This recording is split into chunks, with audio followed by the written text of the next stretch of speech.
La spiritualité contre la religion, une exploration approfondie. Dans un monde en quête de sens, la distinction entre spiritualité et religion suscite un intérêt croissant. Alors que certains cherchent une connexion personnelle avec le divin, d'autres s'attachent à des traditions établies. Cet article propose une exploration approfondie de ces deux concepts, en s'appuyant sur les réflexions de philosophes, les enseignements des stoïciens et les implications pour notre société moderne. Définitions approfondies, spiritualité et religion. La religion, une structure sociale et culturelle. La religion est souvent perçue comme un ensemble de croyances, de pratiques et de rites partagés au sein d'une communauté. Émile Durkheim, sociologue français, définit la religion comme un système solidaire de croyances et de pratiques relatives à des choses sacrées, unissant en une même communauté morale tous ceux qui y adhèrent. Il souligne que la religion est avant tout un fait social, structurant les sociétés autour de symboles et de rites collectifs. La spiritualité, une quête personnelle de sens. La spiritualité, quant à elle, est souvent décrite comme une recherche individuelle de connexion avec une réalité transcendante ou un sens profond de la vie. Elle peut s'exprimer à travers la méditation, la contemplation, l'art ou la nature, sans nécessairement s'appuyer sur des dogmes ou des institutions. Henri Bergson distingue la religion statique, liée aux habitudes sociales, de la religion dynamique, issue de l'expérience mystique individuelle. Perspective philosophique sur la spiritualité et la religion. Émile Durkheim, la religion comme fait social. Durkheim considère la religion comme une expression collective des valeurs et des croyances d'une société.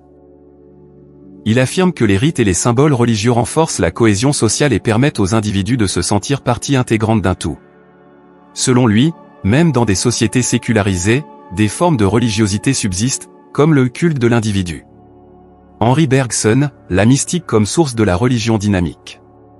Bergson distingue deux types de religion, la religion statique, conservatrice et sociale, et la religion dynamique, inspirée par l'expérience mystique. Il voit dans la mystique une coïncidence avec l'effort créateur de la vie, une intuition directe du divin. Pour lui, la religion dynamique est une force de transformation et d'élévation spirituelle. Georges Santayana, la religion comme expression poétique. Santayana considère la religion comme une création de l'imagination humaine, une manière poétique de donner un sens à la vie. Il souligne que les mythes et les rituels religieux offrent des récits symboliques qui aident les individus à affronter les défis de l'existence. Pour lui, la religion est une forme d'art, distincte de la science, mais essentielle à l'expérience humaine. Keiji Nishitani, la religion face au nihilisme. Le philosophe japonais Keiji Nishitani explore la relation entre la religion et le nihilisme moderne. Il s'inspire du bouddhisme zen et de l'existentialisme pour proposer une vision de la religion comme une réponse à la vacuité et à la perte de sens.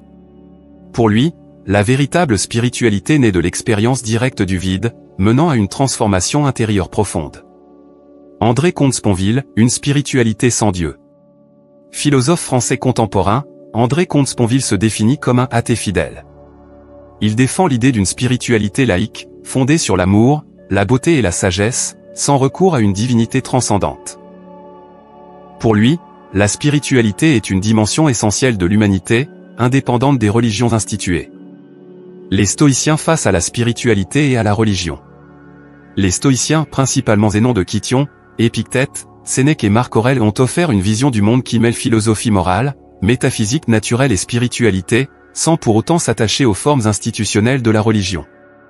Leur rapport à la divinité, bien qu'empreint de respect et d'humilité, n'est pas celui d'une soumission à un dieu personnel ou anthropomorphique, mais plutôt d'une adhésion à un ordre cosmique rationnel qu'ils nomment le logo. Dieu ou la nature, une divinité immanente. Dans la pensée stoïcienne, Dieu n'est pas une entité séparée du monde, mais l'ordre rationnel qui gouverne l'univers, un principe actif, éternel, présent en toute chose. Ce Dieu stoïcien est souvent confondu avec la nature. Comme l'écrit Marc Aurèle dans ses Pensées pour moi-même. Tout ce qui arrive est naturel, ce qui est naturel est conforme à la raison, et ce qui est raisonnable est bénéfique. Pour le stoïcien, être en harmonie avec Dieu, c'est donc vivre conformément à la raison et à la nature. Cette attitude constitue le cœur de leur spiritualité. Elle ne passe ni par des sacrifices rituels ni par des prières d'intercession, mais par une conduite de vie intérieurement droite, détachée des passions et dirigée vers le bien. La piété stoïcienne, spiritualité sans culte. Les stoïciens parlent souvent de piété, eusbeia en grec, mais cette piété n'est pas celle des cultes religieux organisés. C'est une attitude de respect envers l'univers et sa rationalité. Épictète, dans son manuel, enseigne que le sage doit accepter avec confiance tout ce que la Providence décide. Ne demande pas que les choses arrivent comme tu veux, mais veux qu'elles arrivent comme elles arrivent, et tu seras heureux.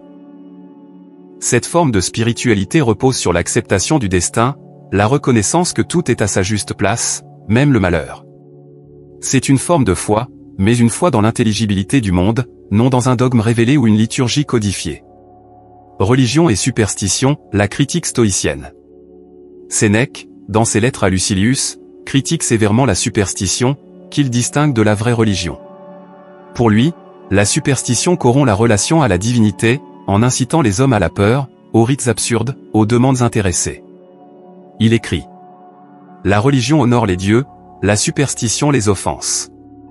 Ainsi, le stoïcien respecte l'idée de divinité, mais rejette toute forme de religion qui éloigne l'homme de la vertu et de la raison. La spiritualité stoïcienne est une intériorité, une vigilance constante à l'égard de soi-même, et une adhésion à l'ordre du monde. La pratique stoïcienne, un chemin spirituel. Vivre selon le stoïcisme, c'est pratiquer une ascèse mentale et morale. C'est méditer sur la mort, sur l'impermanence, sur ce qui dépend de nous ou non. C'est se rappeler que nos opinions, nos jugements, nos passions nous détournent de la paix intérieure.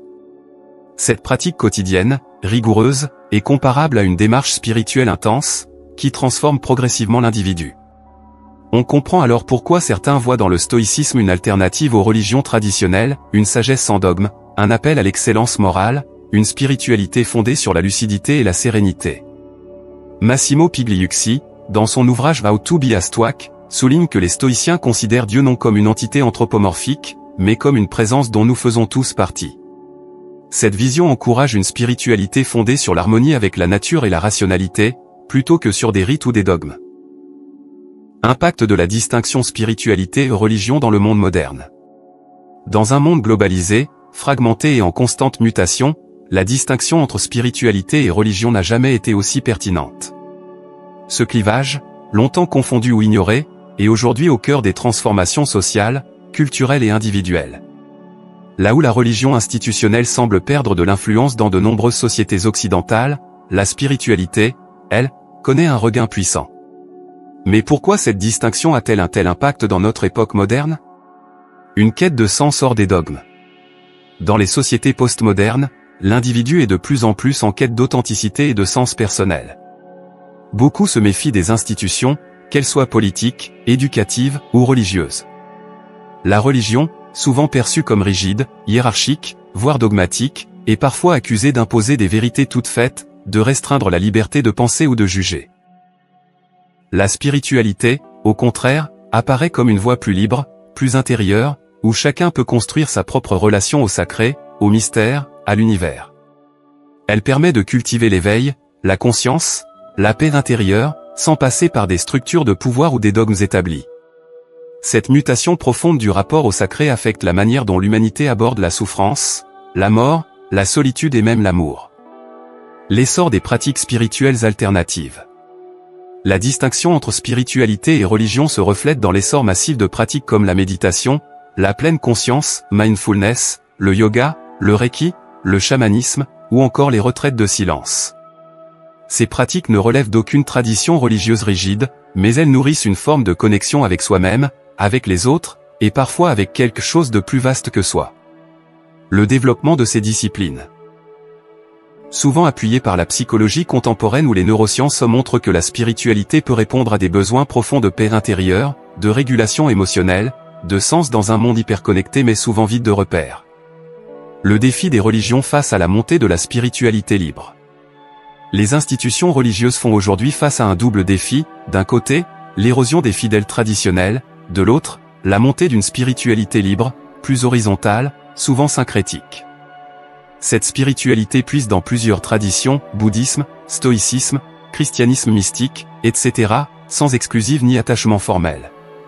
Certaines religions s'ouvrent à cette réalité, en adoptant un discours plus spirituel que dogmatique. D'autres, en revanche, se replient sur des identités rigides, parfois fondamentalistes, pour résister à cette dilution perçue de la foi. Une humanité à la croisée des chemins. la distinction entre spiritualité et religion a également un impact sociopolitique. Les conflits religieux, les exclusions identitaires, les polarisations culturelles trouvent parfois leur source dans une vision dogmatique du divin. La spiritualité, en tant que quête individuelle ouverte, peut devenir un pont entre les cultures, un langage commun au service de la paix, du respect de la différence et de la conscience planétaire. En somme, dans le monde moderne, cette distinction n'est pas un simple débat philosophique, elle reflète des transformations profondes de l'âme humaine. Elle influence notre manière de vivre, de penser, d'aimer et même de mourir. Une leçon inspirante, vers une spiritualité éclairée. La confrontation entre spiritualité et religion nous invite à réfléchir sur notre propre quête de sens. Plutôt que de les opposer, il est possible de les envisager comme complémentaires. La religion offre des structures, des traditions et une communauté, tandis que la spiritualité encourage une exploration personnelle et une connexion intime avec le sacré. En intégrant les enseignements des philosophes et des stoïciens, nous pouvons développer une spiritualité éclairée, fondée sur la raison, l'éthique et l'ouverture à l'autre. Cette approche permet de concilier la richesse des traditions religieuses avec la liberté de la quête individuelle. Invitation à la réflexion et au dialogue. La distinction entre spiritualité et religion soulève de nombreuses questions. Comment concilier les traditions religieuses avec une quête spirituelle personnelle? Peut-on être spirituel sans être religieux? Quels sont les risques et les bénéfices d'une spiritualité individualisée? Comment les communautés peuvent-elles accompagner les démarches spirituelles contemporaines? Nous vous invitons à partager vos réflexions, expériences et questionnements sur ce sujet. Ensemble, enrichissons notre compréhension de la spiritualité et de la religion dans le monde moderne. Prenez bien soin de vous.